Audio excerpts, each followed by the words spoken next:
Hello welcome to my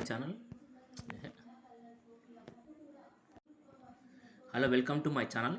ఈరోజు మనం 2025 current affairs తెలుసుకుందాం. మానవ అభివృద్ధి సూచికలో 130వ స్థానం. 2022 కంటే 2023లో మెరుగుపడిన ఇండియా ర్యాంకు. లింగ అసమాన సూచిలో 122వ స్థానం.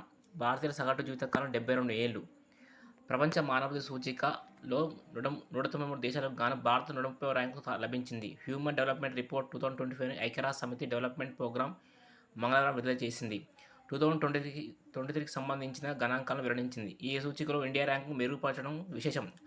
2022 నుంచి 2023 మధ్య 130వ మంచి ర్యాంక్ నుండి 130కి చేరుకుంది. ఇండియా హెచ్డిఐ విలువ 2022లో 6.76 ఉండగా 2023లో 6.685 చేరింది. అయితే మధ్యస్థ సమానాభివృద్ధి కేటగిరీలో ఇండియా నిలిచింది. మరోవైపు లింగ అసమానత సూచిలోనూ భారత్ వృద్ధి నమోదు చేసింది. 2023లో మొత్తం 193 దేశాలకు గాను భారత్కు 102వ స్థానం దక్కింది. 2022లో 120 దేశాలకు గాను 108వ స్థానం లభించింది. ఏడాది వ్యవధిలో 6 స్థానాలు మెరుగుపరచడం గమనార్హం. భారతీయుల సగటు జీవితకాలం కూడా మెరుగుపడుతున్నట్టు స్పష్టమవుతుంది. 2023 సగటు జీవితకాలం 72 ఏళ్లుగా నమోదైంది. 2022లో ఇది 71 ఏళ్లుగా ఉంది. టెస్ట్ క్రికెట్కు Rohit Sharma good bye. Rohit Sharma test క్రికెట్కు రిటైర్మెంట్ ప్రకటించాడు. ఇప్పటి వరకు 67 టెస్ట్ మ్యాచ్లు ఆడిన రోహిత్ 4.301 పరుగులు చేశాడు. అందులో 12 శతకాలు, 18 అర్ధశతకాలు ఉన్నాయి. ఇప్పటికే రోహిత్ అంతర్జాతీయ టీ20కి రిటైర్మెంట్ ప్రకటించిన విషయం తెలిసిందే. ఆపరేషన్ సింధూర్ ఉగ్ర స్థావరాలపై భారత వైమానిక దాడులు.